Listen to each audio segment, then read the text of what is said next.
Good morning, good morning everyone to this session of lecture number 2 fast track batch of CA final.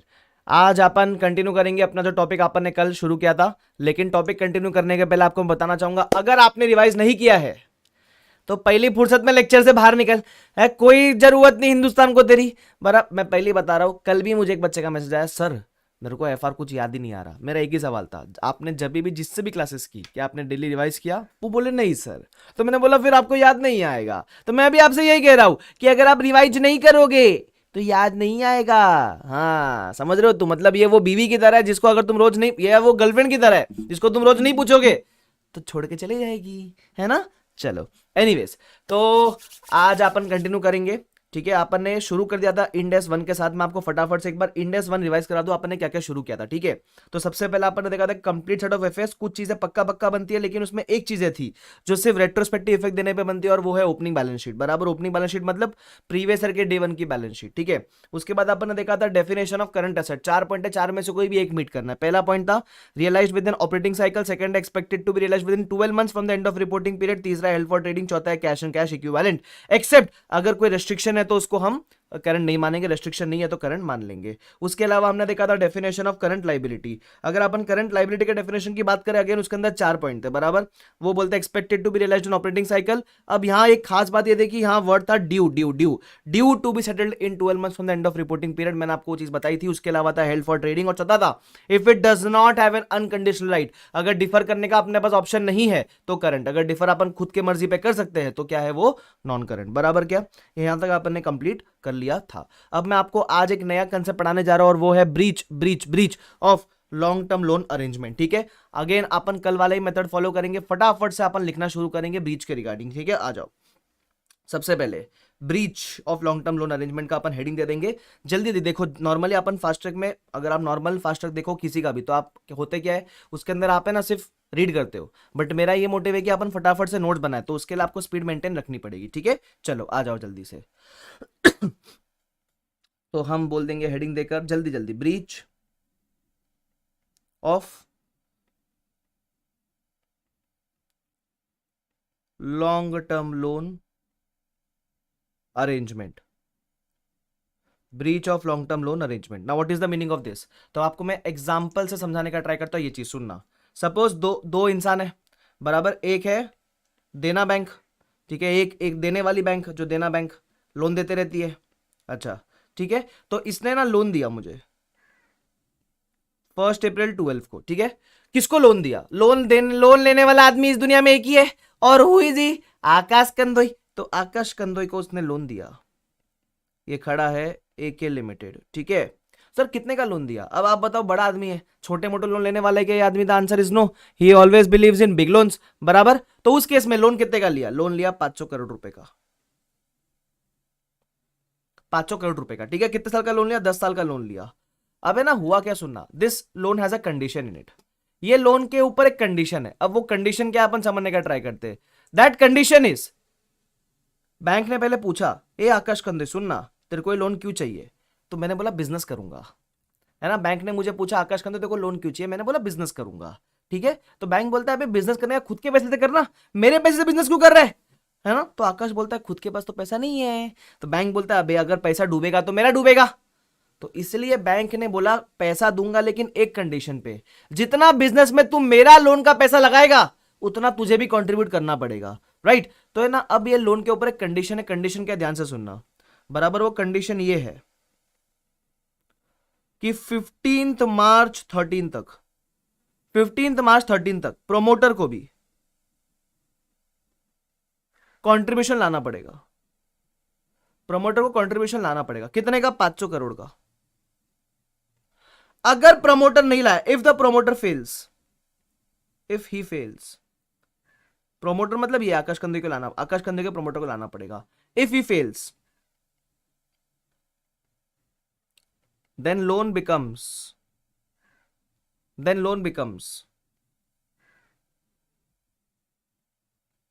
repayable on demand. If he fails, the loan becomes repayable on demand, ऐसा बोला गया है। इसका मतलब अगर promoter इस दिन तक पैसा नहीं लाया तो लोन करंट बन जाएगा। क्योंकि लोन फिर तुरंत रीपे करना पड़ेगा अपने को। ठीक है, अब मेरी एक बात समझने की कोशिश करना, इसको बोलते हैं breach of long term loan arrangement. ठीक है, जब तक ब्रीच नहीं होता, जब तक ब्रीच नहीं होता तब तक लोन क्या रहेगा। सपोज अगर मैं आपसे पूछूं फर्स्ट डे पे, 1 अप्रैल 12 को अगर आपसे कोई पूछे कि लोन को कैसे क्लासिफाई करेंगे, बराबर, तो जब तक ब्रीच नहीं होता तब तक तो लोन नॉन करंट ही रहेगा ना।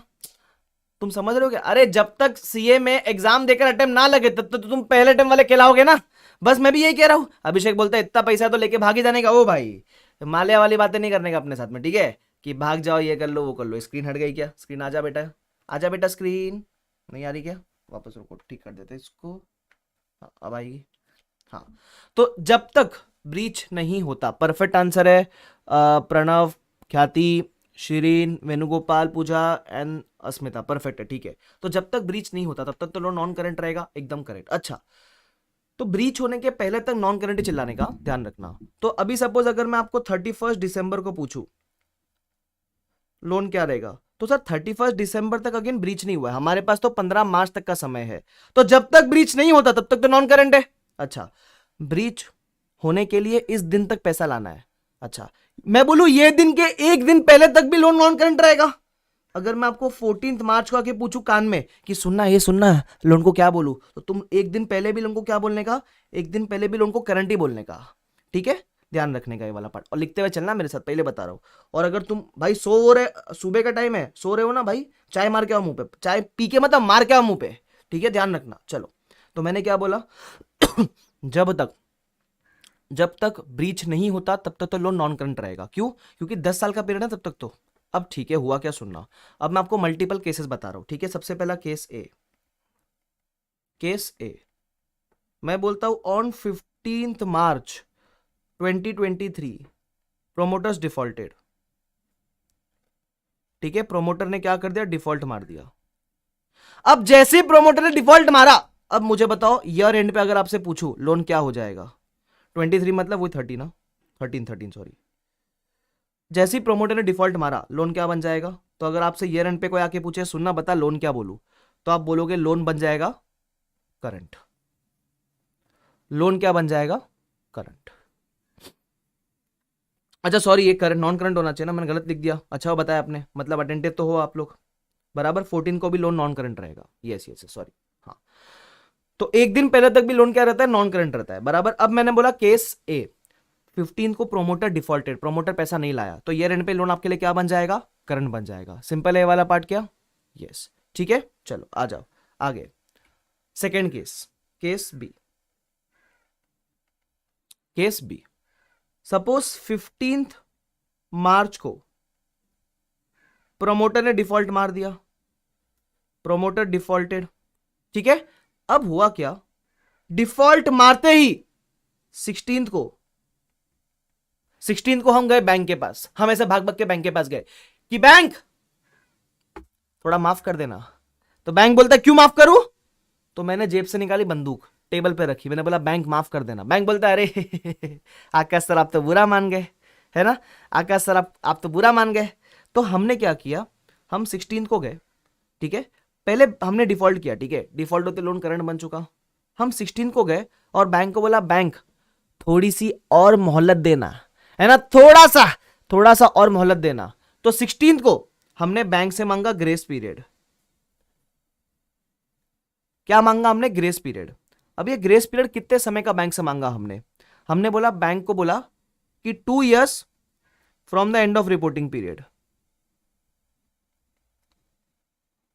हमने ग्रेस पीरियड मांगा 2 साल तक from the end of reporting period. अब ये ग्रेस पीरियड क्या है, इस ग्रेस पीरियड के दौरान, during this grace period bank can not demand money from you. During this grace period bank can not demand money from you. My question again is 31 मार्च 13 को ये loan क्या बन जाएगा। माई क्वेश्चन अगेन इज 31 मार्च 13 को year and पर ये loan क्या कहलाएगा, बराबर। तो सबसे पहले ग्रेस पीरियड के दौरान मैंने क्या बताया आपको, बैंक आपसे पैसा नहीं मांग सकता, ठीक है, bank can not demand payment.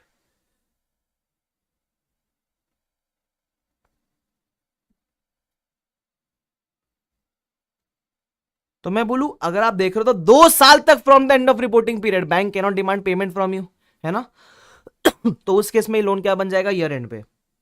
मुझे किसी ने आंसर किया क्या अब तक? परफेक्ट आंसर है। ईयर एंड पे लोन क्या बन जाएगा? अब ईयर एंड पे लोन नॉन करंट ही रहेगा ना। ईयर एंड पे लोन क्या रहेगा आपके लिए? नॉन करंट ही रहेगा। अरे सिंपल सी चीज है ना भाई, तुम समझ लो। प्रॉम्प्टनर डिफॉल्ट मारा ठीक है, लोन करंट हो गया ठीक है, लेकिन तुमको ग्रेस पीरियड 2 साल का मिला है, जहां तक 2 साल तक तुमसे बैंक पैसा नहीं मांगने वाला। और जब ऐसा होता है तो उस केस में लोन वापस से क्या बन जाता है? लोन वापस से बन जाता है non current. I hope this is clear to everyone. अरे यस और no? Perfect answer. Very good Vasu, very good Aishwarya, very good Akash, सही है। ठीक है, मतलब तुमको समझ रहा है नॉर्मल लॉजिक के बेसिस पे। अच्छा केस सी लेता हूं। अब आपके मन में सवाल आता होगा, सर ग्रेस पीरियड अगर कम छोटा होता तो? बताता हूं ना मैं आपको। Suppose on 15 March 13 promoters defaulted, promoter ने डिफॉल्ट मार दिया, ठीक है, बट 16 मार्च 13 को हमने मांगा ग्रेस पीरियड। अब वो ग्रेस पीरियड कितने समय का मांगा? Only 6 months from the end of reporting period. Only 6 months from the end of reporting period. मतलब मैं बोलूं grace period is less than 12 months वाला।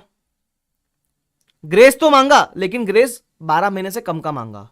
पहले डिफॉल्ट किया, डिफॉल्ट करने के बाद ग्रेस मांगा, ठीक है। अब मुझे बताओ 31 मार्च 23 को हम लोन को क्या बोलेंगे? 31 मार्च 23 को हम लोन को क्या बोलेंगे? तो मैं बोलूँ नॉर्मल सी बात है, अगर आपका ग्रेस पीरियड 12 महीने से ज्यादा था तो आपने लोन को नॉन करंट बोल दिया था, लेकिन अगर आपका ग्रेस पीरियड 12 महीने से कम का है तो आप लोन को क्या बोलोगे? आप लोन को बोलोगे करंट, बराबर। आप लोन को क्या बोलोगे? करंट।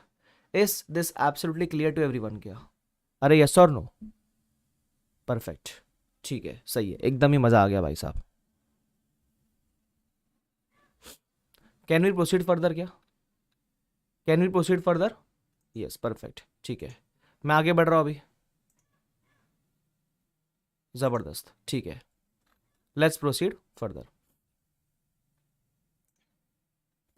अब आता है केस डी, ठीक है, let's proceed with case D.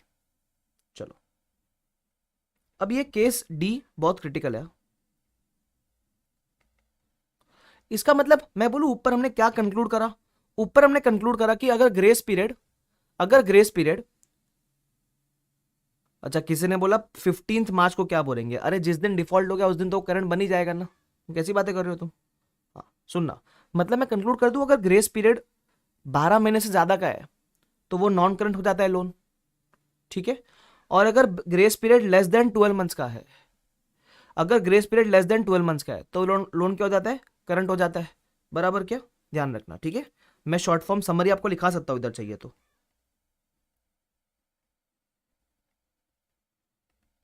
After default,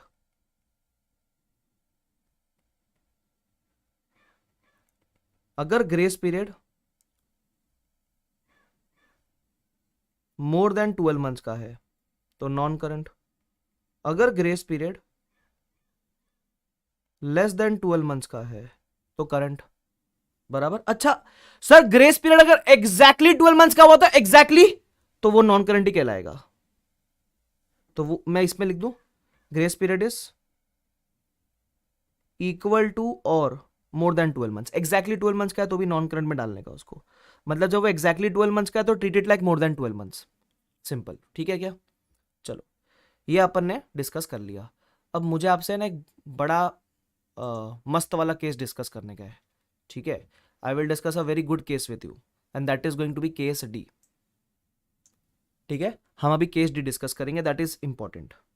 क्या बोलता है केस डी? सुनना, केस डी बोलता है,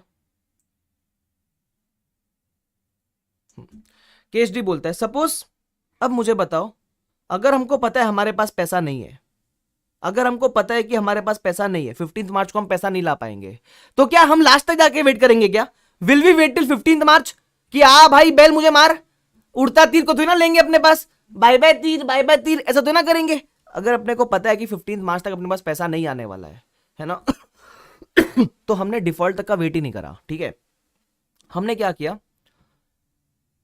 before default only, before default, before default that is, समझ लो डिफॉल्ट 15 को होने वाला था ना, हमने 15 तक का वेट ही नहीं किया, बराबर। हम चले गए 10 मार्च को, 10 मार्च 13 को हम चले गए बैंक के पास, और हमने जो कंप्लायंस डेट थी, एक्सटेंडेड द कंप्लायंस डेट,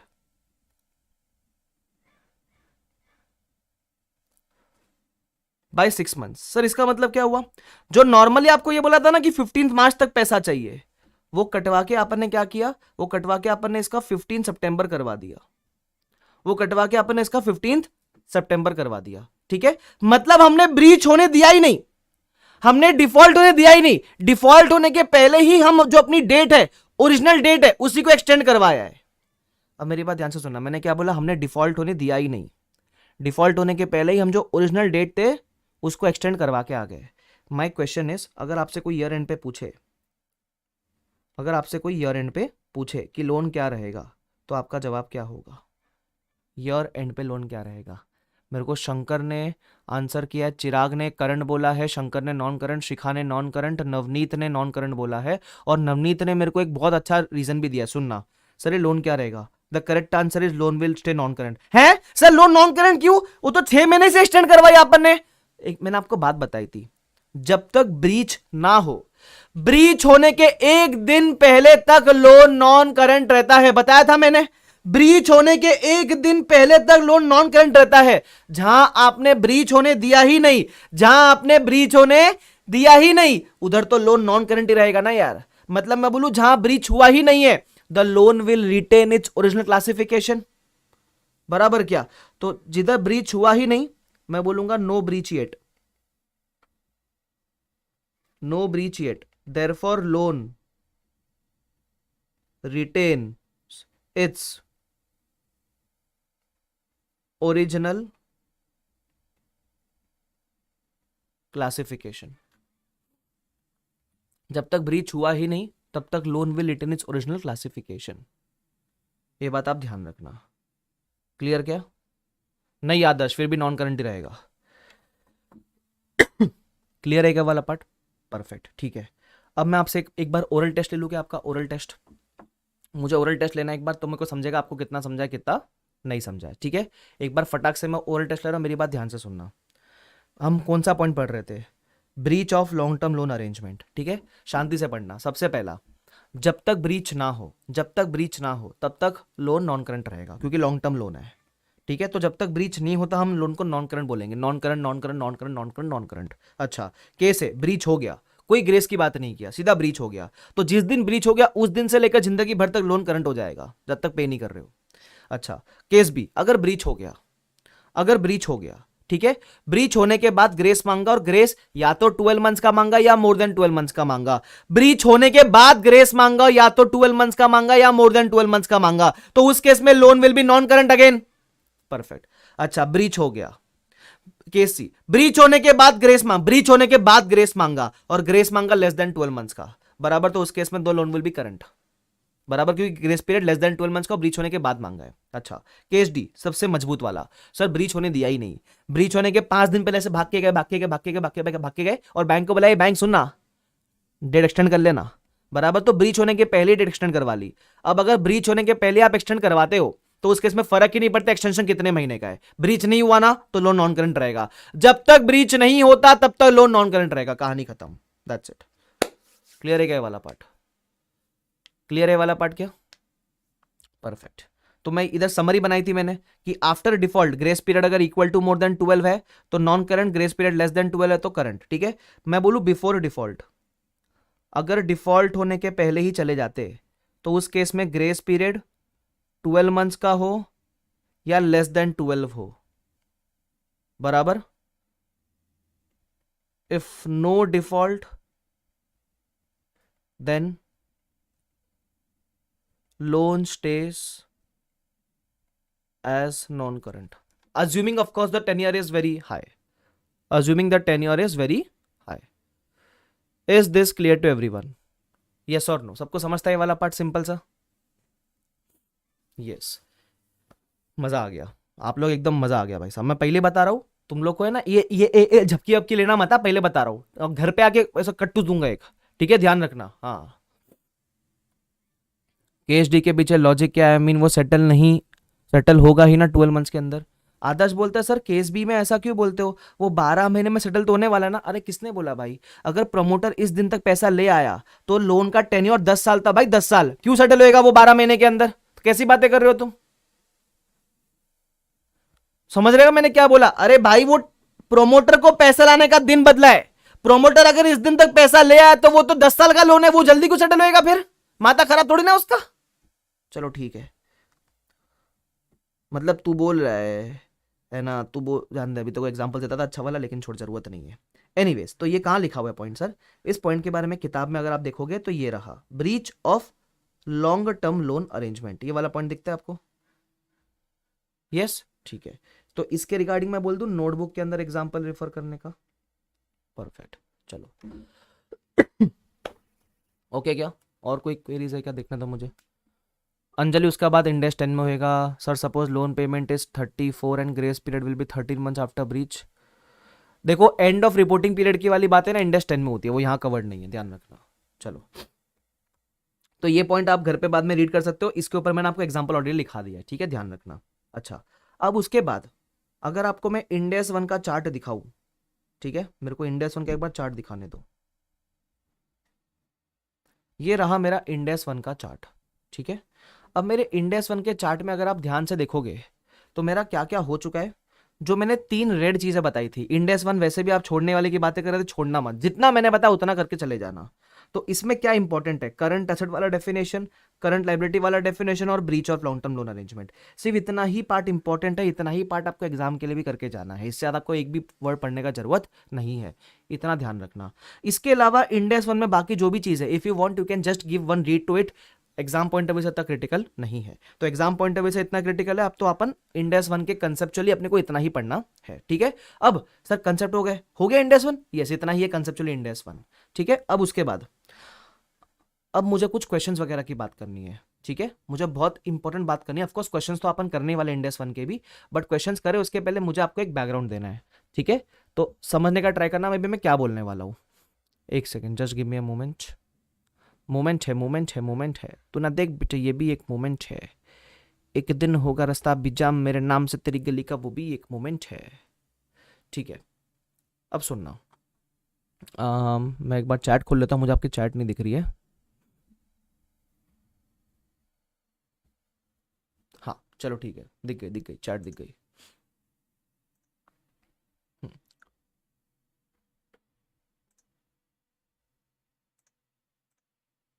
एक सेकेंड, हाँ दिख गई, चलो ठीक है।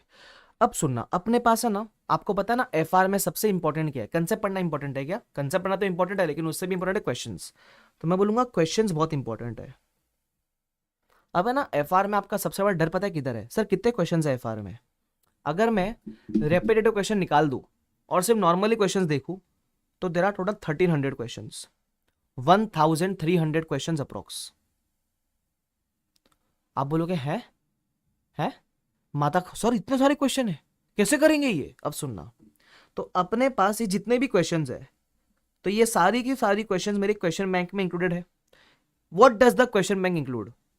मॉड्यूल वाले क्वेश्चंस, आरटीपी के क्वेश्चंस, एमटीपी के क्वेश्चंस, पास्ट एग्जाम के क्वेश्चंस, ठीक है। अच्छा, module, RTP, MTP, past exam, और मैंने मॉड्यूल के सारे क्वेश्चन डाले हैं, लेकिन अगर मॉड्यूल वाला कोई क्वेश्चन आरटीपी में ऑलरेडी रिपीट हुआ है तो मैंने वो रिपीट वाला क्वेश्चन लिया नहीं है, सिर्फ नॉन रिपीटेटिव क्वेश्चंस। मतलब आरटीपी एमटीपी का सेक्शन है मेरे किताब के अंदर, आपको दिखाऊंगा मैं क्वेश्चन बैंक, बराबर क्या? तो आरटीपी एमटीपी का सेक्शन है, उसमें सिर्फ वही क्वेश्चंस है जो मॉड्यूल के अंदर नहीं थे, मतलब न्यू क्वेश्चंस। और ये सर आपकी बुक कब तक अपडेटेड है? तो मैं बता दूं, मेरी किताब है updated up till November 22 exams, sorry November 22 का आरटीपी, मतलब सर एकदम लेटेस्ट वाला, ठीक है क्या? नवंबर 22 के आरटीपी तक इंक्लूडेड है, और एमटीपी में 2 था तो एमटीपी 1 मैंने इंक्लूड कर रखा है, ठीक है। अब ये जो 1200 से 1300 क्वेश्चंस है, सर क्या ये सारे इंपॉर्टेंट है क्या? ये सारे करने हैं क्या? तो आप बोलोगे है ओनली 1200 क्वेश्चन, दैट्स इट। अब मेरी बात ध्यान से सुनना। मुझे पता है सबसे बड़ा आपका वीक पॉइंट यही है कि आप पहली बार में सब पढ़ लोगे, लेकिन जब आप रिवाइज करोगे तो आपको बड़ी तकलीफ आएगी, क्योंकि सर लास्ट डे पे हम इतना सारा तो नहीं पढ़ सकते, और आपको अगर पूछूं कि इंपॉर्टेंट क्या है तो आपको लगेगा सर सब इंपॉर्टेंट है ना। अपने इंसान को पूछेगा कि इंपॉर्टेंट क्या है तो अपने जैसे आदमी को तो लगता है सब इंपॉर्टेंट है सर, एवरीथिंग इज इंपॉर्टेंट, अरे यस और नो, है ना। तो ऐसे केस में क्या किया जाए, सुनना मेरी बात ध्यान से। सबसे पहले हम इस क्वेश्चंस को 3 पार्ट में डिवाइड करेंगे। कितने पार्ट्स के अंदर? 3 पार्ट के अंदर। सबसे पहले कुछ ऐसे क्वेश्चन होंगे जो मैं क्लास में करवाऊंगा, विच will B class work plus LDR. What is the meaning of LDR? LDR का मतलब होता है इंपॉर्टेंट क्वेश्चंस, और एलडीआर का फुल फॉर्म है last day revision.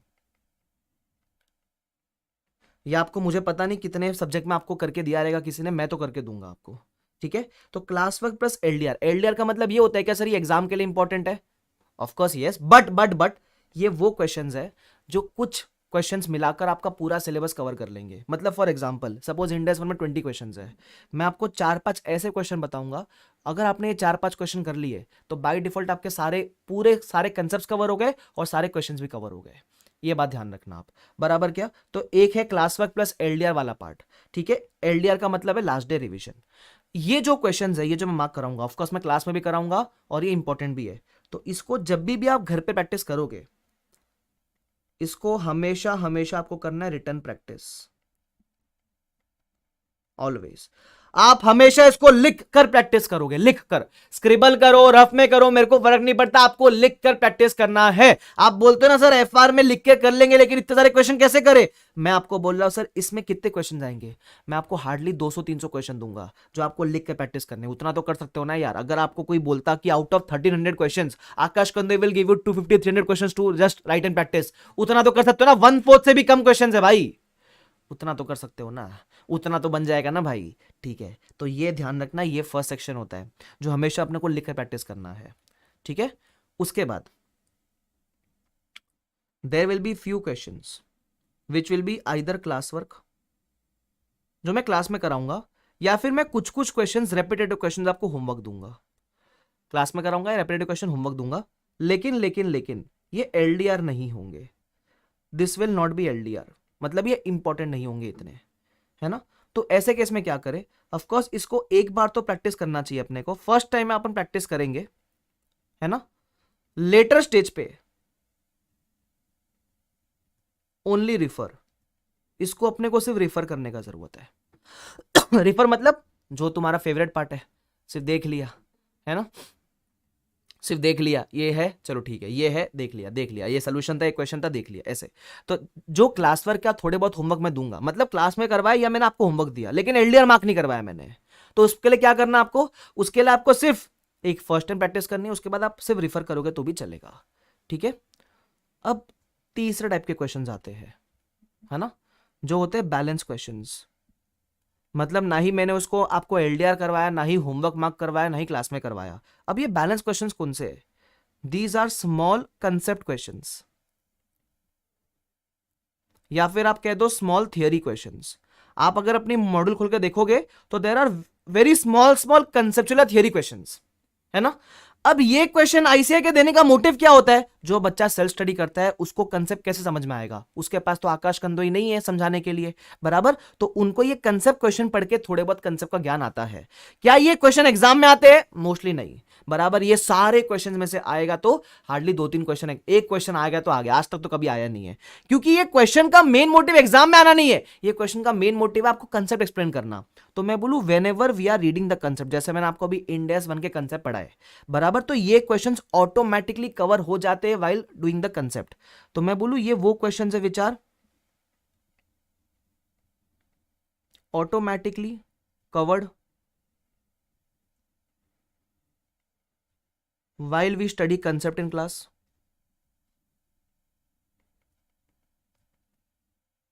while we study concept in class। तो ऐसे क्वेश्चन का क्या करना है? अब देखो, अगर एज अ फैकल्टी मैं बोलूं तो हम बोलेंगे if time permits read once, ठीक है। अगर आपको मैं एज अ फैकल्टी बोलूं, ठीक है।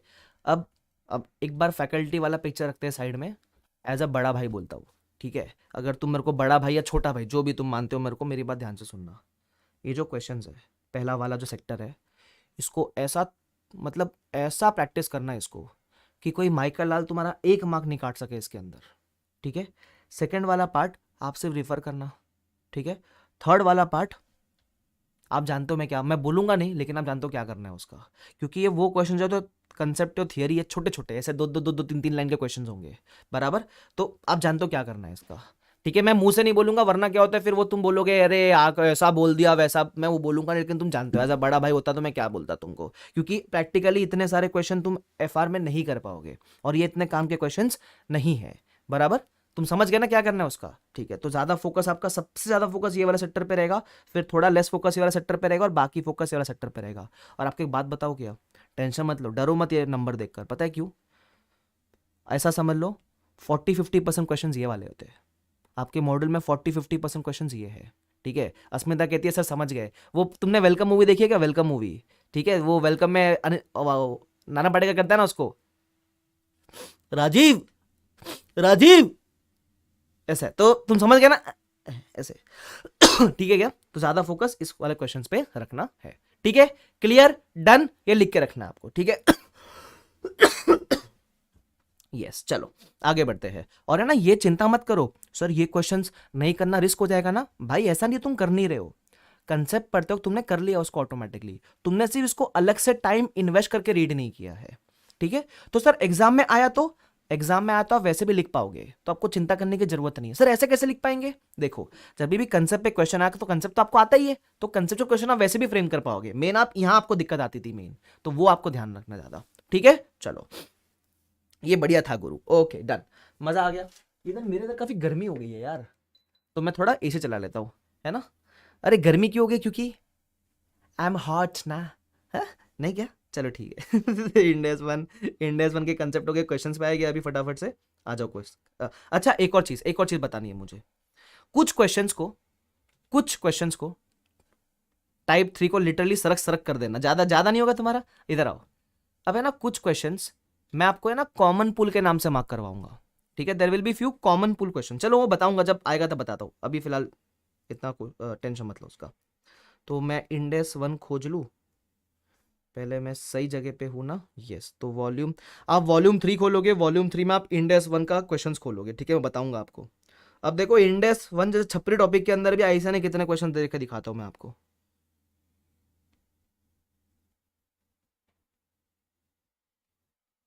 ये देखो मैं ये ऐसे स्मॉल थियरी क्वेश्चंस की बातें कर रहा हूं, ठीक है,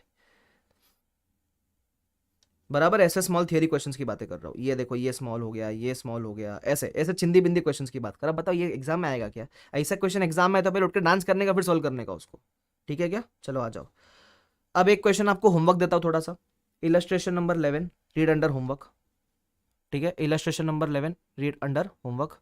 आओ कभी दिल्ली में एसी के नाम से डर लगेगा, अरे मैं जाकर आया था अभी हिमाचल 10-15 दिन, मेरा माथा खराब हो गया, मैं इतनी ठंडी सहन ही नहीं होती मेरे से। Illustration number 11 your mark as homework, ठीक है। अब आएंगे अपन इलस्ट्रेशन नंबर 13 के ऊपर, मार्क एज एलडीआर। आपको कंसेप्ट समझाना एलडीआर वगैरह का, did you understand the meaning of LDR वगैरह, मतलब इंपॉर्टेंट है भाई साहब, इसको एकदम पत्थर की लकीर जैसा करके जाने का, ठीक है। जिधर प्रैक्टिकल चीज आएगी वहां अपन सोल्यूशन किताब में लिखेंगे, जिधर थियरी है तो उधर अपन इधर ही मार्क कर लिया करेंगे, है ना, टाइम बचाएंगे अपन। चलो आ जाओ, क्या बोलते हैं सुन लो। An entity has taken a loan facility, please 100% concentration इधर। आशरफ अली आ जाओ, चलो। An entity has taken a loan facility from a bank that is to be repaid within a period of 9 months from the end of reporting period. एक loan है जो 9 महीने के अंदर रीपे करना है। आगे, prior to the end of reporting period entity and the bank enter into arrangement, एक अरेंजमेंट में एंटर किया, तुम समझ रहे हो, अरेंजमेंट में एंटर किया, whereby the existing outstanding loan will unconditionally roll into a new facility which expires after a period of 5 years।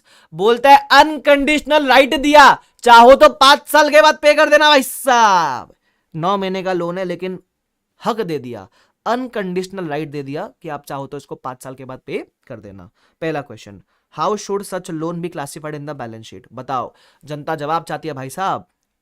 Perfect answer sir non current, why, भले ही लोन 9 महीने के अंदर देना है, लाइबिलिटियां, भले ही लोन नॉन करंट 9 महीने के अंदर देना है, लेकिन 9 महीने के अंदर देना है, लेकिन क्योंकि हमारे पास एक अनकंडीशनल राइट है कि इसको 5 साल तक हम डिफर कर सकते हैं, तो क्योंकि अनकंडीशनल राइट है तो लोन आपके लिए क्या हो जाएगा, नॉन करंट हो जाएगा। सिंपल। अरे याद है क्या वो वाला एग्जांपल जो मैंने आपको किताब के अंदर भी करवाया था? ये जिसने रिवाइज किया उसको राइट आंसर आएगा, जो रिवाइज नहीं कर रहा है ना उसका मेरे को मालूम पड़ जाएगा आंसर रॉन्ग आ रहा है करके, ध्यान रखना। आगे, will the answer B different if the new facility is agreed upon after the end of reporting period. Suppose ये अनकंडीशनल वाली फैसिलिटी अगले साल मिलती, ये 5 साल वाली फैसिलिटी अगले साल मिलती, तो क्या करंट ईयर में लोन क्या होता? अरे भाई अगर वो फैसिलिटी अगले साल मिलती तो अगले साल आने का नॉन करंट बोलने के लिए, करंट ईयर में तो वो करंट ही होता ना। अगर ये फैसिलिटी आपको नेक्स्ट ईयर मिलती तो एग्जिस्टिंग लोन करंट ईयर में तो करंट कहलाता, वो नेक्स्ट ईयर से नॉन करंट कहलाता। सिंपल। आ जाते हैं। क्लियर है वाला पार्ट? ओके, ये हो गया फर्स्ट, ये हो गया सेकंड। तीसरा, will the answer to A B different. बोलता है ए में आंसर क्या था, नॉन करंट था। Will the answer to A B different if the existing facility is from one bank and the new facility is from another bank. इसका मतलब क्या है, सपोज ये ए के लिमिटेड है, ठीक है, तो उसको जो 9 महीने का लोन रीपे करना है, ये एग्जाम्पल देना बैंक को करना है, ठीक है, देना बैंक को 9 महीने के अंदर रीपे करना है। और ये जो 5 साल की फैसिलिटी दिया 5 इयर्स का, ये किसी न्यू लोन के लिए मिला from another bank. Suppose ICICI bank ने बोला कि आपको हम जो लोन देंगे वो आपको 5 साल के बाद पे करना है ना, तो वो यही बोलता है if the existing facilities from a one bank, existing आपको देना बैंक को रीपे करना है, और जो न्यू फैसिलिटी है 5 साल वाली वो आपको किसी और बैंक ने दिया, तो the main question is existing loan जो एग्जिस्टिंग बैंक से है वो क्या रहेगा? अरे भाई ये लोन तो करंट ही रहेगा ना, ये लोन तो करंट ही रहेगा ना, वो तो नया लोन के लिए आपको नॉन करंट आप कह सकते हो, एग्जिस्टिंग लोन तो करंट ही रहेगा ना भाई साहब। तुम समझे क्या? बस यही कहने का वो ट्राई करता है।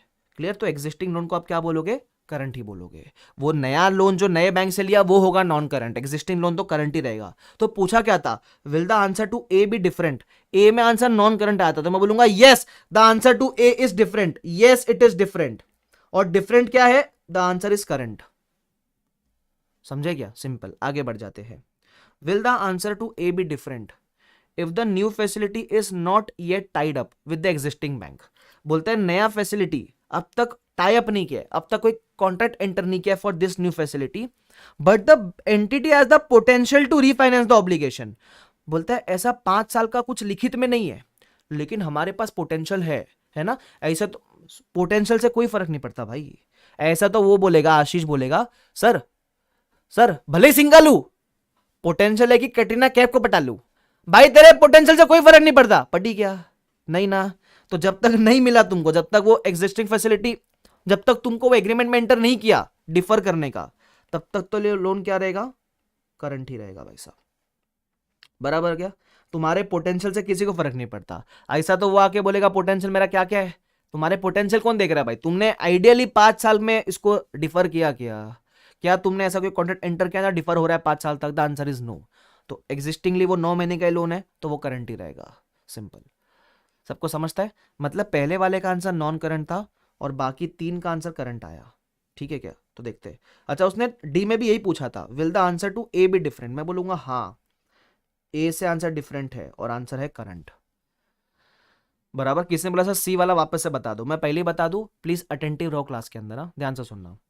Will the answer to A B different if existing facilities from one bank, मतलब ये जो 9 महीने का लोन है ये किसी एक बैंक से है, एंड द न्यू फैसिलिटी, ये जो 5 साल की न्यू फैसिलिटी है वो किसी और बैंक से है ना।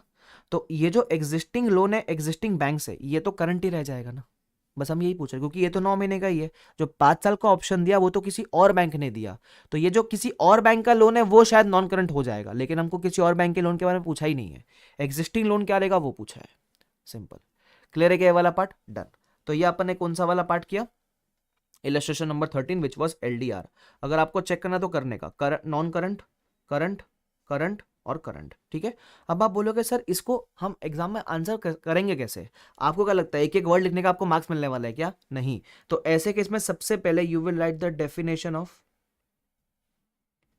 Definition of current liability. पहले आप वो 4 पॉइंटर्स का डेफिनेशन लिखोगे and then answer in 1 sentence. फिर आप 1 सेंटेंस में आंसर करोगे हर एक केस को कि ये करंट, ये नॉन करंट रहेगा, ये करंट रहेगा, ऐसा आंसर इन वन सेंटेंस करना। आपको मैं बीच बीच में प्रेजेंटेशन टिप्स भी दूंगा ताकि आप अच्छा स्कोर करो एग्जाम के अंदर। Of course as per Ind AS one लिखना भूलना मत, ठीक है। अपने को वो रेफरेंस वगैरह भी देना है। जब मैं टेस्ट वगैरह लूंगा और जब मैं आपके टेस्ट को डिस्कस करूंगा तो मैं आपको प्रेजेंटेशन टिप्स भी दूंगा, ठीक है, चिंता मत करना। चलो, तो ये अपना इलस्ट्रेशन नंबर 13 यही खत्म हो जाता है। अब आते हैं अपन इलस्ट्रेशन नंबर 14 की तरफ। Mark this question as LDR, Eldorado. बढ़िया क्वेश्चन है ना। अब है ना ये क्वेश्चन आपको मैं मौका दूंगा जिंदगी में कुछ कर दिखाने का, ठीक है। मुझे देखना है आपको कितना आ रहा है। रिकॉर्डेड वाले आप भी पॉज करके रीड करोगे, लाइव वाले आप भी रीड करोगे और मुझे बताओगे ए वाले पार्ट का आंसर और बी वाले पार्ट का आंसर। Time starts now. चलो, हुआ रीड करके, अब मैं रीड करूंगा, है ना। बनता है कि पब्लिक बोले तो तकलीफ। रीड किया गया तुमने ये, चलो अभी मैं भी रीड करूंगा, सुनना ध्यान से क्या बोलता है, ठीक है। अपने अपने क्लास में एक हिमेश नाम का लड़का भी है रे। हिमेश, क्या बात है। तेरा तेरा तेरा सुरू, तेरी यादें, तेरी बातें, तन्हारातें, तेरा तेरा तेरा सुरूर। हिमेश नाम से याद आ गया मेरे को। चलो ठीक है, आ जाओ। Illustration number 14। In December 11, an entity entered into a loan agreement with the bank. The loan is repayable in 3 installments starting from December 15. One of the loan convenience is that an amount equivalent to the loan should be contributed by the promoter by 24th March. आपको लगेगा तो ये similar example है काफी बराबर, कि promoter को पैसा लाके देना पड़ेगा 24th मार्च तक, failing which the loan becomes repayable on demand. As on 24th March the entity has not been able to get the promoters contribution. मतलब मैं बोलूं डिफॉल्ट हो गया, हैया हैया हैया डिफॉल्ट हो गया भाई साहब, डिफॉल्ट हो गया, ठीक है, डिफॉल्ट हो गया, छाती पीटो।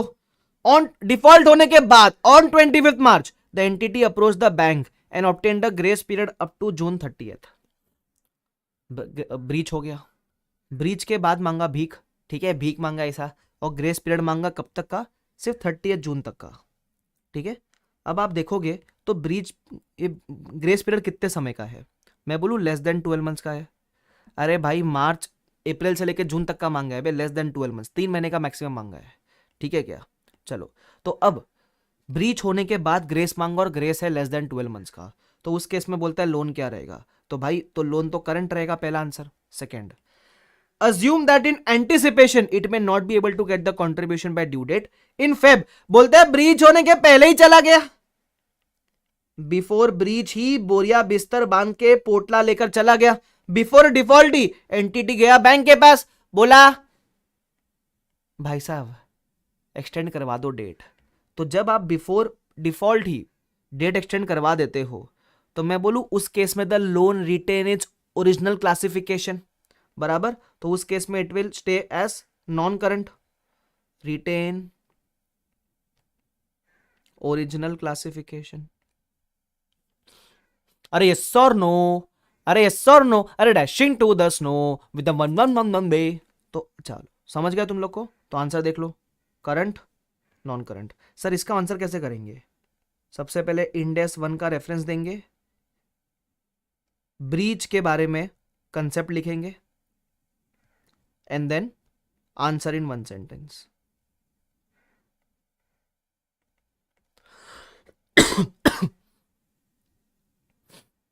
तुम समझ रहे हो क्या रे। वो बोलता है ये 3 महीने से क्या होएगा रे, कम से कम भी 30 साल का समय तो देना भाई। चलो ठीक है। अब है ना एक क्वेश्चन मार्क करवा रहा हूं, ये दिख रहा है illustration number 16। Now there is something known as common pool, CP. मैं आज से इसको सीपी बोलूंगा।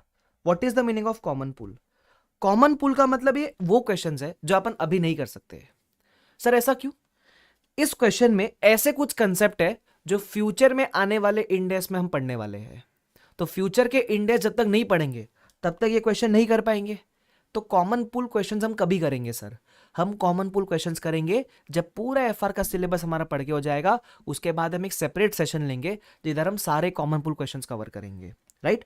तो कॉमन पूल का मतलब है we will discuss and solve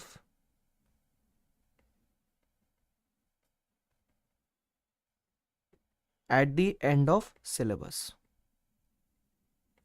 Why? Because it requires knowledge of future Indies.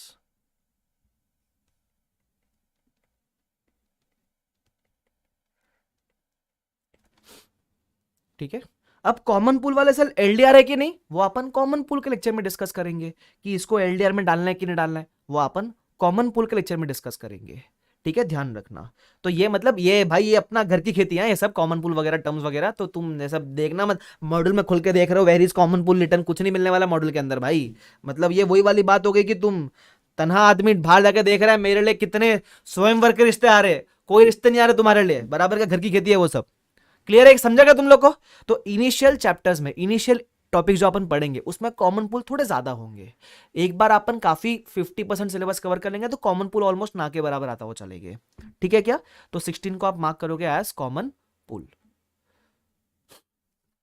अच्छा, आप ये भी बोलोगे ना सर कोई लिस्ट बना लो कॉमन पूल वगैरह की, मैं बोलूंगा सब अपनी अपनी खुद की लिस्ट बनाओ। ठीक है क्या, सब लोग अपनी अपनी खुद की लिस्ट बनाएंगे। क्लियर क्या, कोई किसी पे डिपेंडेंट नहीं रहेगा। अपने एलडीआर क्वेश्चन की लिस्ट और कॉमन पूल की लिस्ट खुद बनाओ। ओके, ध्यान रखना। चलो, अब आप बोलोगे सर आप ही बना के दे दो, मैं दूंगा, लेकिन मैं पूरे सिलेबस के एंड पे दूंगा, क्योंकि मैं अभी देना शुरू कर दूंगा लफड़े हो जाएंगे फिर, बराबर। तो एलडीआर की लिस्ट और पूरे कॉमन पूल के जो लिस्ट है वो आपको एकदम लास्ट में दूंगा मैं, ध्यान रखना। ठीक है, लेकिन मेरे पे डिपेंड मत रहो, मैं नहीं देने वाला, मैं बोलूंगा दूंगा तुम बनाओगे नहीं, मैं नहीं दे रहा। ठीक है, ध्यान रखना। चलो आगे बढ़ जाते हैं। उसके अलावा ये होमवर्क में करना, illustration number 17 read in homework. 17 को आप होमवर्क में करोगे। अच्छा, 18 को आपको नहीं पढ़ोगे तो भी चलेगा, this is same as illustration 14। Module ने 2 बार उसको रिपीट कर दिया है, मैंने नहीं, मॉड्यूल ने रिपीट किया है। इलस्ट्रेशन 14 की तरह सेम है, अभी तो पढ़ा था वो दिसंबर ये मार्च तक जून तक 3 महीना वाला वो वाला। ठीक है, तो नहीं पढ़ोगे तो चलेगा उसको। 19 को भी you will mark S common pool.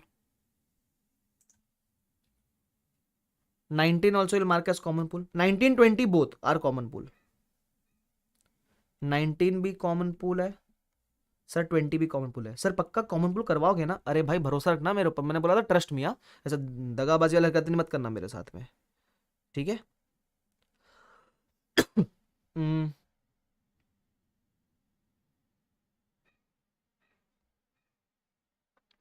उसके अलावा ये भी 22 common pool, total 4 common pool है इसके अंदर। ठीक है, इनिशियल 4 कॉमन पूल है।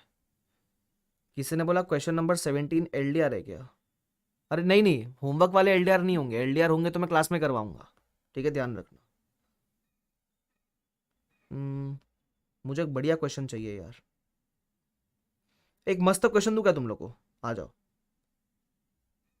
ये रहा क्वेश्चन नंबर 2 पास्ट एग्जाम का, दिखता है ये question? Yes, mark it as LDR. LDR अपन इसको मार्क करेंगे। अब आप इसको रीड करने वाले हो। ठीक है, you will read this question, आप मुझे आंसर बताने वाले हो। अगेन जैसे आपने मुझे वैसे उसका आंसर किया था ना, वैसे आप खुद रीड करोगे, इसका आंसर ढूंढोगे। ध्यान रखना, सेकंड वाले पॉइंट में जो ग्रेस पीरियड है वो एग्जैक्टली 12 मंथ्स का है। ठीक है, सेकंड वाले पॉइंट में वो ध्यान रखना, और आप प्रोविजन रेफर करके आंसर करोगे। ठीक है, टाइम स्टार्ट्स नाउ। चलो, किया गया रीड? मेरे को मैक्सिमम लोगों ने राइट आंसर किया है। अब देखो यार, तुम सब लोग राइट आंसर करोगे तो मजा नहीं आएगा यार, एक कम से कम थोड़ा बहुत तो रॉन्ग आंसर करो ना यार। ऑलमोस्ट हमने राइट आंसर किया, अपने हेमेश भाई ने भी आंसर किया ना भाई, है? हेमेश भाई गाना गाएंगे, झलक दिखला जा, झलक दिखला जा, एक बार आजा आजा आजा आजा आजा, दीदारे को तार सैया किया। चलो, ऑलमोस्ट सबने राइट आंसर किया है। तुम लोग यार, मैं नहीं खेल रहा है, ऐसे तुम कर रहे हो यार, मैं नहीं खेल रहा। हाँ, एलडीआर क्वेश्चन के तुम यार, मैं नहीं खेल रहा है। ठीक है, चलो आ जाओ, इतना खतरनाक टैलेंट है सर आप में, है क्या? चलो ठीक है, आ जाओ। Entity A had obtained a long term loan from bank during January 19, which is subject to certain financial convenience. One of such convenience states that the tenure of the loan, debt equity should be maintained. ठीक है, अगर वो breach किया तो loan becomes repayable immediately. आगे फिर वो बोलता है blah blah blah blah blah, you are required to show the loan how it is classified if at the financial year end there is not in breach. अगर कोई breach हुआ ही नहीं, अब अगर कोई ब्रीच हुआ ही नहीं तब तो लोन नॉन करंट ही रहेगा ना, सिंपल। अच्छा, फिर सेकेंड ईयर वो बोलता है भाई डेट इक्विटी रेशियो ब्रीच हो गया एंड थस ब्रीचेस, लेकिन वेवियर मांगा, मतलब ग्रेस मांगा, और वो बोलता है the terms of the waiver specify that if entity rectifies the breach with in 12 months, मतलब एग्जैक्ट 12 महीने का ग्रेस है। विद इन का मतलब ये मत बोलना कि सर 12 से कम है, वो बोलता है तुम्हारे पास पूरे 12 महीने का समय है। ठीक है, तो मैं बोलूं इधर डिफॉल्ट हो चुका और grace period is equal to 12 months, तो एग्जैक्ट 12 रहेगा तो मोर देन 12 की तरह इसको नॉन करंट बोलेंगे, सिंगल।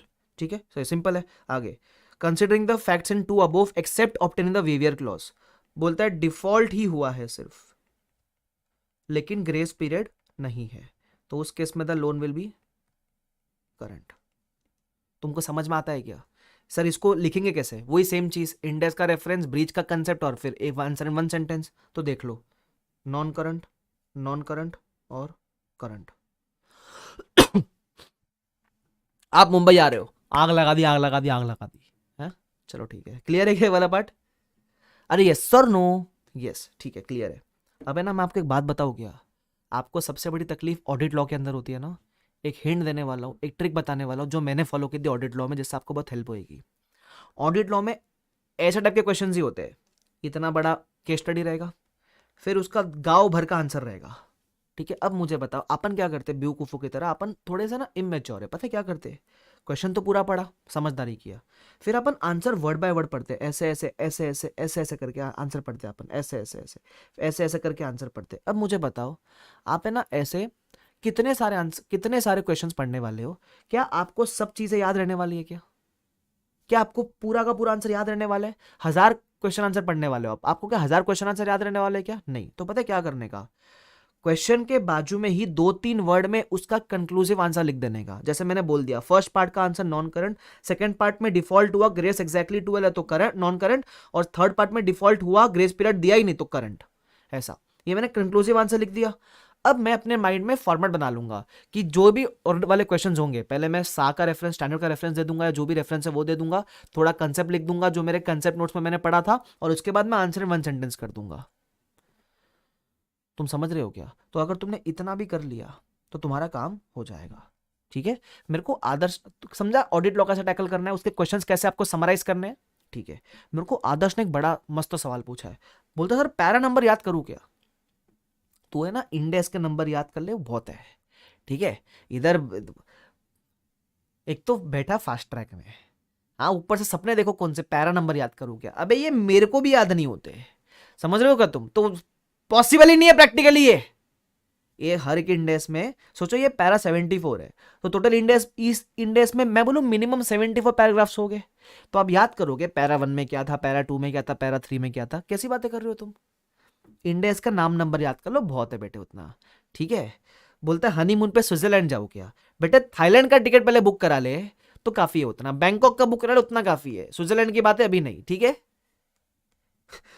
वो बोलेगा सर थाईलैंड जाना होगा तो हनीमून पे क्यों जाऊंगा, अकेला जाऊंगा? देखो कैसी कैसी बातें करते हो तुम, फालतू फालतू। एनीवेज, आ जाओ इधर। ये क्वेश्चन नंबर 2 अपन ने किया, चलो क्वेश्चन नंबर 1 पढ़ेंगे। ठीक है, क्वेश्चन नंबर 1 पढ़ेंगे। क्वेश्चन नंबर 1 को भी आप एलडीआर मार्क करने का, एमटीपी आरटीपी पास पेपर का। देखो जो भी मॉड्यूल वाले क्वेश्चन है ना, उसको we have referred as illustration, 1 2 3 4 5 वगैरह, बराबर। और जो भी एमटीपी आरटीपी वाले क्वेश्चन है उसको we have referred as question 1, question 2, question 3 वगैरह। क्लियर है क्या ये वाला पार्ट? ठीक है, हंसते हंसते क्या तुम लोग, हाँ? स्मूथ आकाश भाई, स्मूथ ऐसा कोई लिखता है, बैचलर्स। ये तुम लोग क्या, तुम लोग एक्साइट क्यों जाते रहे बात बात पे? वापस आओ इधर, थोड़ा सा तुम लोग को छूट दिया नहीं कि निकल जाते हो किधर भी। ठीक है, अब चलो ये क्या बोलते हैं सुनो। An entity has the following trial balance items. ठीक है, कुछ तो इनके पास ट्रायल बैलेंस के आइटम्स है। How should these items be classified? ये आइटम्स को हम करंट बोले या नॉन करंट बोले as per Ind AS 1? How should these items be classified as per Ind AS 1? सबसे पहला है receivables. Receivable under a contract of sale of goods in which an entity deals. अब सुनना मेरी problem क्या है इसके अंदर, ये आपको सारे पार्ट के अंदर दोगलापंती आंसर करना है। सर दोगलापंती क्यों? क्या आपको बोला है क्या रिसीवेबल्स कितने समय के अंदर पैसा देने वाले हैं? द आंसर इज नो, है ना? तो आपको दोगलापंती आंसर कैसे करने का कि if the receivables will give the money within operating cycle then current, if the receivable won't give the money under operating cycle तो नॉन करंट। ऐसा। सर एडवांस टू सप्लायर, आपने सप्लायर को advance दिया, जैसे आपने मुझे कैसे fast track की फीस एडवांस में भरी, वैसे एडवांस टू सप्लायर। तो अब जो आपने सप्लायर को एडवांस दिया है, करंट की नॉन करंट? अगेन दोगलापंती। अगर आपको लगता है कि वो डेफिनेशन मीट कर रहा है करंट का, ये ऑपरेटिंग साइकिल में फॉल कर रहा है, तो करंट, वरना नॉन करंट, सिंपल। अच्छा, इनकम टैक्स रिसीवेबल, आपने गवर्नमेंट को एडवांस टैक्स जमा करवाया ज्यादा ज्यादा, अब आपको रिफंड आने वाला है। अब नॉर्मली रिफंड 12 महीने के अंदर आ जाता है, तो करंट, मतलब आपको लगता है कि 12 महीने के अंदर पैसा आ जाएगा, तो current, otherwise non current. Insurance pairs same, बराबर। इंश्योरेंस पेयर्स का मतलब क्या होता है बताता हूं मैं आपको। ये डी वाला पार्ट फिर भी इंपॉर्टेंट है, लेकिन ये ए बी सी का पहले आपको मार्किंग कराता हूं मैं, सुन लो। आप बोलोगे सर मजाक है या सवाल, अब मैंने एलडीआर क्यों मार्क करवाया इसको, आरटीपी में आ चुका, देखो आरटीपी 21, एमटीपी 22, मैं बोलू एग्जाम 23, ऐसा पैटर्न फॉलो बनाना मत कुछ भी, बट आ सकता है, ठीक है। देख लो रिसीवेबल्स का कैसे आंसर किया है। सबसे पहले बोलता है receivables that are considered part of operating cycle, current, है ना, ध्यान रखना, that are considered part of operating cycle. Second क्या था, एडवांस टू सप्लायर, तो बोलता भी है if advance are considered part of operating cycle, current, है ना, और ऑफ कोर्स नहीं है तो नॉन करंट। अच्छा आगे, मतलब इन्होंने दूसरा वाला आंसर किया, दूसरा भी करना चाहिए था ना, if not then non current, if not then non current, ऐसा।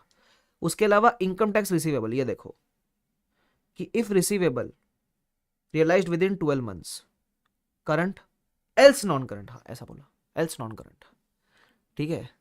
को संकेत बोलता है आप एग्जाम में आ रहे हो, आप मुंबई आ रहे हो, एनीवेज, ठीक है। ये अपना हो गया एक पार्ट, दो पार्ट, तीन पार्ट। अब आता है चौथा पार्ट, ये फिर भी क्रिटिकल है, मेरी बात ध्यान से सुनना इसको लेकर। जब इंश्योरेंस स्पेयर्स की बात होती है तो सबसे बड़ा सवाल ये आता है कि ये स्पेयर्स, अभी इसके बारे में अपन एक इंडेक्स में पढ़ेंगे, वो है इंडेक्स 16। क्या होता है पता है क्या, वो बोलता है ये स्पेयर्स आपकी इन्वेंटरी भी हो सकती है, या फिर ये स्पेयर्स, जो स्पेयर्स है स्पेयर्स, ये आपका प्रॉपर्टी प्लांट एंड इक्विपमेंट भी हो सकता है। अगर आप इस स्पेयर्स को इन्वेंटरी मानते हो तो इन्वेंटरी तो ऑलवेज हेल्ड फॉर ट्रेडिंग, तो always current, as inventory is held for trading. और पीपी रहेगा तो नॉन करंट होता, पीपी मतलब प्रॉपर्टी प्लांट इक्विपमेंट, मतलब कोई फिक्स्ड एसेट होता तो नॉन करंट, ऐसा। तो मेरे ख्याल से उन्होंने ऐसे आंसर कुछ किया होगा, ठीक है। देख लो कि इंडेक्स 16 स्टेट्स स्पेयर्स में, बोला इंडेक्स 16 में अपन डिस्कशन करेंगे इसका, ठीक है। तो वो बोलता है insurance pairs that are treated as PP would be non current, whereas insurance pairs treated as inventory would be classified as current, ऐसा। तो ये वाला पार्ट आपको याद करना पड़ेगा, ठीक है, और मतलब अभी याद करना पड़ेगा, इंडेक्स 16 में वो कवर हो जाएगा। क्लियर है क्या वाला पार्ट, यस। तो ये अपन ने कौन सा क्वेश्चन किया, क्वेश्चन नंबर 1 डिस्कशन किया अपन ने, ठीक है।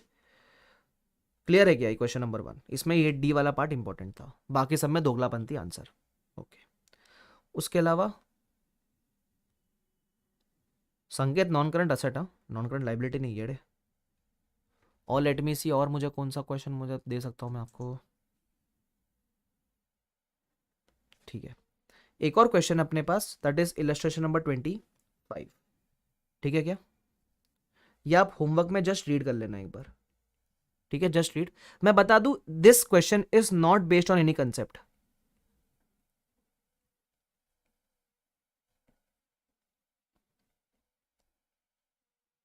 किसी कंसेप्ट के ऊपर बेस नहीं है, तो एक बार से रीड कर लेना इसको, ठीक है। ये मार्किंग अपलोड नहीं होने वाली, दीपक पूछ रहा सर ये क्वेश्चन बैंक की जो मार्किंग अपलोड होगी नहीं होने वाली है, मैं क्वेश्चन बैंक कैसे अपलोड करूँ, इट इज कॉपीराइटेड, तो इट वोंट गेट अपलोडेड, ध्यान रखना। और लेट मी सी, और अपन क्या कर सकते हैं, चलो हाँ, ये क्वेश्चन नंबर 3 मिला, ये भी LDR, question number 3 MTP RTP past paper का है, एलडीआर, ठीक है। आ जाओ, अब आपको मैं दूंगा 2 मिनट, आप ये पूरा क्वेश्चन रीड करोगे, ठीक है। इसमें सिर्फ एक केस बहुत ट्रिकी है जिसमें आप मिस्टेक करोगे, बट ये भयंकर एलडीआर है, मतलब मुझे लगता है अगर ये क्वेश्चन एग्जाम में आता तो आप में से मैक्सिमम लोग एक आध जगह पे गलती कर सकते थे, ठीक है। तो I will give you 3 minutes to read this question, recorded वाले आप भी पॉज करके रीड करोगे, बट खुद से रीड करोगे और आंसर करने का कोशिश करोगे कुछ ना कुछ, ठीक है, हर जगह पे कुछ ना कुछ आप मार्किंग करोगे, और फिर अपन डिस्कस करेंगे। चलो टाइम स्टार्ट्स नाउ, चलो टाइम्स अप। मेरे को मैक्सिमम लोगों ने काफी डिटेल्ड आंसर थे चैट बॉक्स के अंदर, रिकॉर्ड वाले। आई होप आपने भी कुछ ना कुछ आंसर लिखा रहेगा साइड के अंदर, ठीक है। चलो आ जाओ फटाफट से। क्या बोलता है क्वेश्चन नंबर 3, चाम लिमिटेड इज अ मैन्युफैक्चरिंग, अच्छा नाम देखो ना, चाम लिमिटेड, चाम is a manufacturing company which is into manufacturing of wires and cables and has assessed its operating cycle to be 15 months. ये इंपॉर्टेंट है, ऑपरेटिंग साइकिल 15 महीने है। The company has some trade receivables which are receivable within 12 months from the reporting period, ठीक है। आगे, with respect to the following transaction which took place during the financial year, give your opinion based on the relevant Ind AS. The company has received a contract of 10 CR, ठीक है। The terms of the contract require the company to make a deposit, अपन deposit दे रहे हैं किसी को, जब भी आप डिपॉजिट देते हो ना किसी को, तो इट इज ऑलवेज रिफंडेबल, बराबर। तो जब आप डिपॉजिट दे रहे हो तो वो एक असेट की तरह होता है, बिकॉज आज आपने डिपॉजिट का पैसा जमा किया, कल आपको रिफंड आ जाएगा उसका, बराबर। तो डिपॉजिट देना is an asset, deposit accept करना इज अ लाइबिलिटी, ध्यान रखना। तो है ना, अपने को डिपॉजिट जमा करवाना है तो पहले असेट की बात हो रही है ये, ठीक है। टू मेक अ डिपॉजिट, तो मैं बोलूंगा it is asset kind of a thing. Deposit देना इज एन असेट, पहले वो भी मालूम होना चाहिए आपको, करंट है कि नॉन करंट है वो ठीक है, असेट की लाइबिलिटी हो तो बताओ, ठीक है। कितने का डिपॉजिट देना है, 20% ऑफ द कॉन्ट्रैक्ट वैल्यू, मतलब 10 करोड़ का कॉन्ट्रैक्ट था, 20% मतलब 2 करोड़ का डिपॉजिट आपने दिया रहेगा, वो दिया हुआ भी है। The contract will be completed in about 14 months, operating cycle 15 महीना है, कॉन्ट्रैक्ट 14 महीने में हो जाएगा। अब बोलते हैं 70% of the deposit will be refunded immediately, मतलब मैं बोलूं 70% डिपॉजिट का पैसा 14 मंथ्स में आ जाएगा, क्योंकि वो इमीडिएटली कॉन्ट्रैक्ट कंप्लीशन पे आ जाएगा। And balance 30% of the deposit will be refunded after 3 months from the completion of the contract, मतलब 30% पैसा कब आएगा, कंप्लीशन आएगा 14 मंथ्स, उसके 3 महीने के बाद 17 मंथ्स में आएगा। तो जो पैसा 14 मंथ्स में आने वाला 70% वो करंट, और जो पैसा 14 + 3 17 मंथ्स में आएगा 30% पैसा वो नॉन करंट। तो मैं इधर समरी में लिखूंगा उसको इधर ही बाजू में, ठीक है। 2 करोड़ 70% आएगा 14 मंथ्स में करंट, बराबर, और 30% आएगा 17 मंथ्स में नॉन करंट असेट, अच्छा असेट भी बोल दूँ, current asset non current asset, बराबर। ये मेरा पहला वाले का जवाब था, डन। वो बोलता है company wants to present the deposit as full non current, तो management decision correct, the answer is no, incorrect है ये। पूरा 2 करोड़ नॉन करंट नहीं है भाई, थोड़ा करंट है थोड़ा नॉन करंट है, ध्यान रखना। हो गया ये वाला पार्ट, डन। आगे, the company has some trade receivables that are due within 14 months, कुछ ट्रेड रिसीवेबल है जो 14 मंथ्स में ड्यू है, बराबर, और है expects to receive the amount within the period of operating cycle. अरे भाई, तो उस केस में अगर ऑपरेटिंग साइकिल में पैसा मिलने वाला तो करंट ही रहेगा। बोलता है management would like to present as current, is it correct? Yes, yes correct, correct है, वो करंट ही रहने वाला है, ठीक है, सिंपल, क्लियर क्या है वाला पार्ट। चलो, क्या बोलते हैं प्रकाश, बोलता ऑपरेटिंग साइकिल नहीं पढ़ा है। प्रकाश लेक्चर नंबर 1 जाके देखो, ऐसा फालतू एलिगेशन मत मारो, हाँ? पढ़ना ही नहीं चाहता मेरे को ऐसा।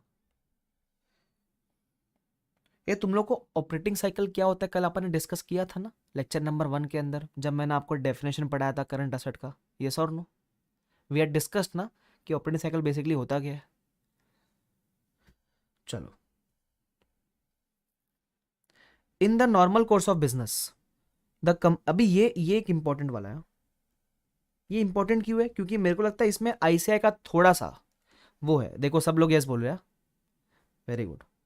हाँ सुनना, तो मैं क्या बोल रहा था, हाँ, ये एक ऐसा केस है जहां मेरे को लगता है आईसीएआई का आंसर मेरे को एक्यूरेट नहीं लगता है, ठीक है। अब देखते हैं क्या है, वो आप भी एग्री करोगे, देख लो। In the normal course of business the company has given 2 contracts and received a deposit. जब आप डिपॉजिट रिसीव करते हो तो फ्यूचर में आपको उसको रिफंड करना है, तो it is like a liability, ठीक है। डिपॉजिट जब आप रिसीव करोगे तो लाइबिलिटी की तरह हो गया वो। कितने का? 4 करोड़ का। आगे, 3 crore is receive from X and 1 is receive from Y, ठीक है। These are repayable on completion of the contract. However, if the contract is cancelled within the contract term of 18 months, then the deposit becomes repayable immediately, ठीक है। अब वो बोलता है contract का tenure 18 months है, मतलब मैं बोलूं it is more than operating cycle, ठीक है। द क्वेश्चन इज, अगर अगर कॉन्ट्रैक्ट कैंसिल हुआ, अगर कॉन्ट्रैक्ट कैंसिल हुआ तो वो बनेगा पेबल इमीडिएटली। जब तक कॉन्ट्रैक्ट कैंसिल नहीं होता है तब तक तो वो नॉन करंट ही रहेगा ना, because it is more than operating cycle का period.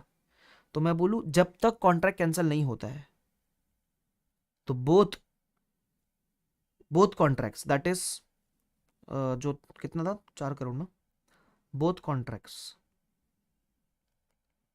Deposit 3 CR plus 1 CR, मेरे हिसाब से both should be non current liability.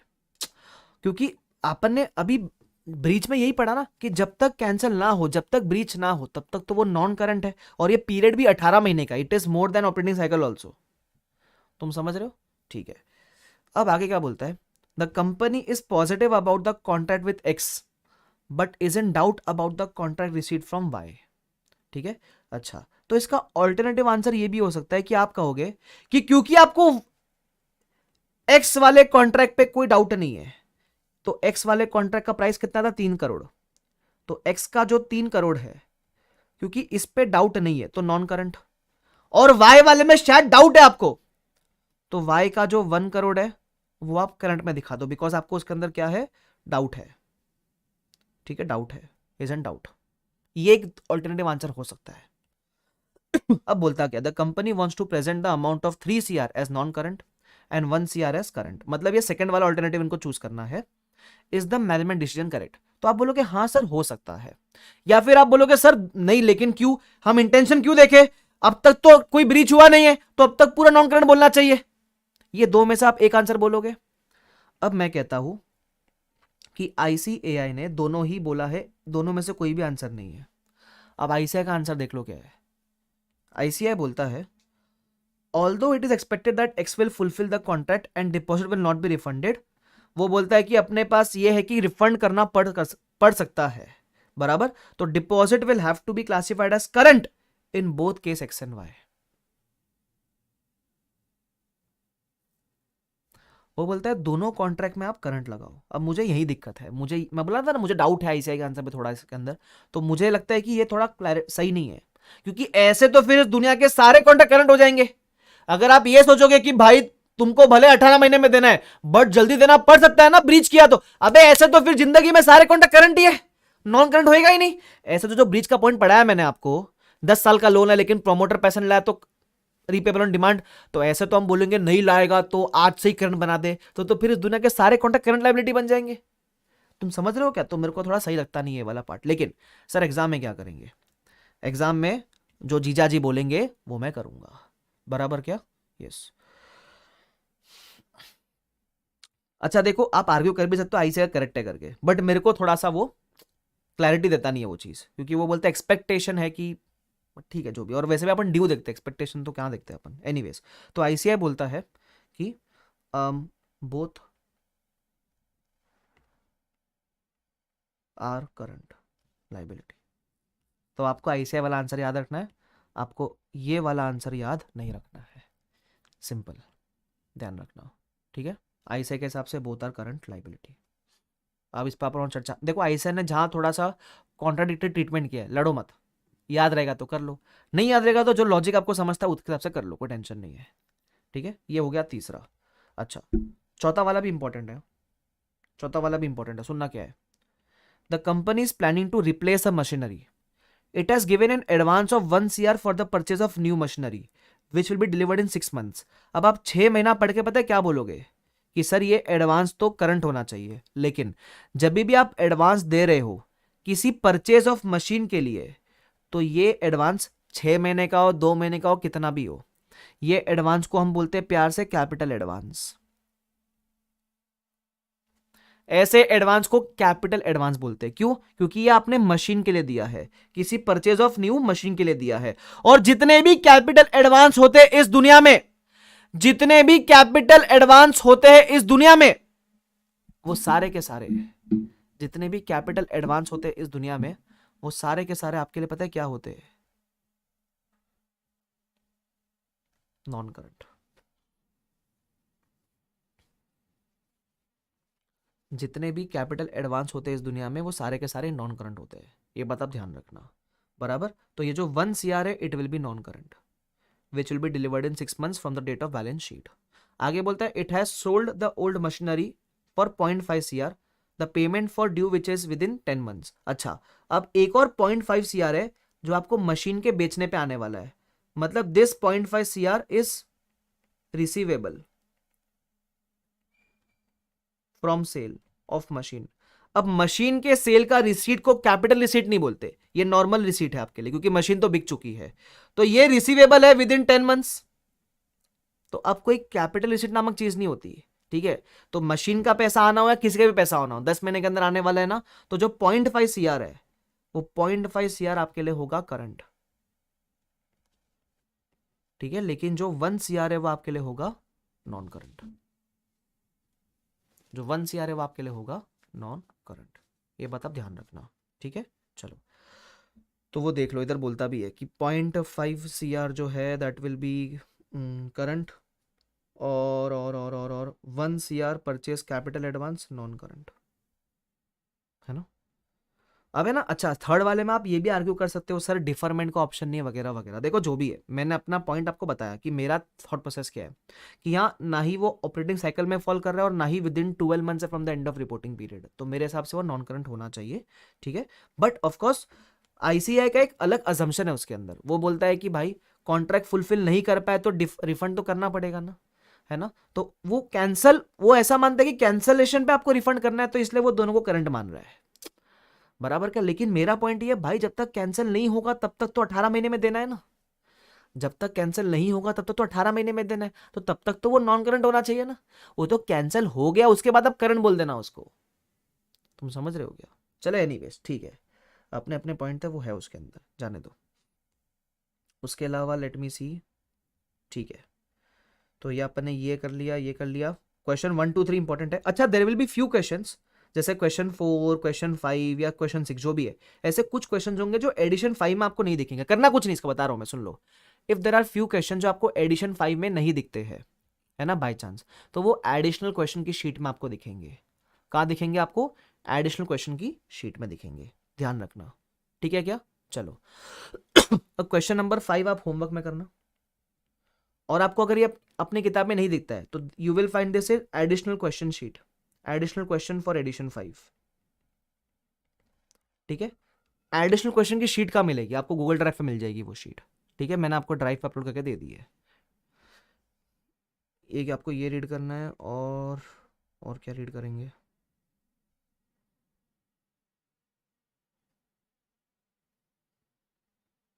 नहीं, बाकी ठीक है, that's it. Question number 5 homework में मार्क कर देना।